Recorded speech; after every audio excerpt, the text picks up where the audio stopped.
Welcome to the part of the audio effects, and in here I wanted to show you how you can creatively use some of the samples in the audio effects to create an entirely new fill or just something else. Just be creative. So the fill that I created is this one. Now of course this sounds huge and there's a lot of stuff happening, and especially when you don't know how it sounds, it can sound overwhelming. But I'm gonna break this down for you and just show you how easy it can be to just even take two of these samples and make a unique kind of fill that you can do something else with. So let's just work from the top to the bottom, and it's quite basic actually. This distorted lows, I didn't do anything to it. In the EQ I just boosted the lows a little bit because I felt it needed a little bit more. But with the fucked riser it's gonna get a little bit more interesting. Over here I'm putting this channel volume on here on the automation and a channel pitch, and that's just because when you pitch it downward the sample is going to be stretching and I want it to end over here. So you're going to get this downward pitch over here, and together that sounds like this. So there's nothing too weird about this. I've panned this a little bit and I've got the lows off because I don't want multiple low end sounds playing at the same time. But then I'll put these two in a bus and then it'll get more interesting. I put an effector on here, and this is just on ring mod, and we modulated or automated this dry wet knob so that it comes up, and that's gonna create a little bit more of a gritty sound at the end over here.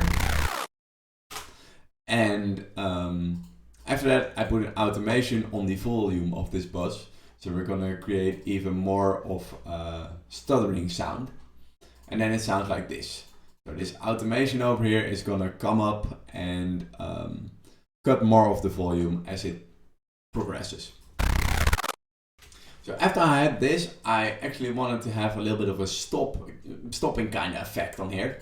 So I took this club kick that's in the kick section, in the kick folder, and I pitched this downwards, or well, up and down, and I let the volume raise a little bit, and what I did is I applied a low cut on here so that it filters in. It's going to be sounding like this if we take only this club kick, and it's just going to help putting a stop to that filtery screech type of thing we got going. And then it's going to be sounding like this. So it's kind of putting that, emphasizing that end on that screech. Then I took an extra screech, the howling screech, and I pitched this. And pitching is just an easy way to manipulate the samples actually, because then it's going to sound different and it might sound like it's your own screech even though it's just a sample that's going to be pitched. So yeah, I just pitched this up a little bit and made it pitch down again. Made it filter in with the volume and gave it a little bit of a reverse reverb, and then it sounds like this. But if you already listened to this, it's not even sounding that complicated anymore. And it's going to be sounding a lot logical. After that I applied some reverb to this screech.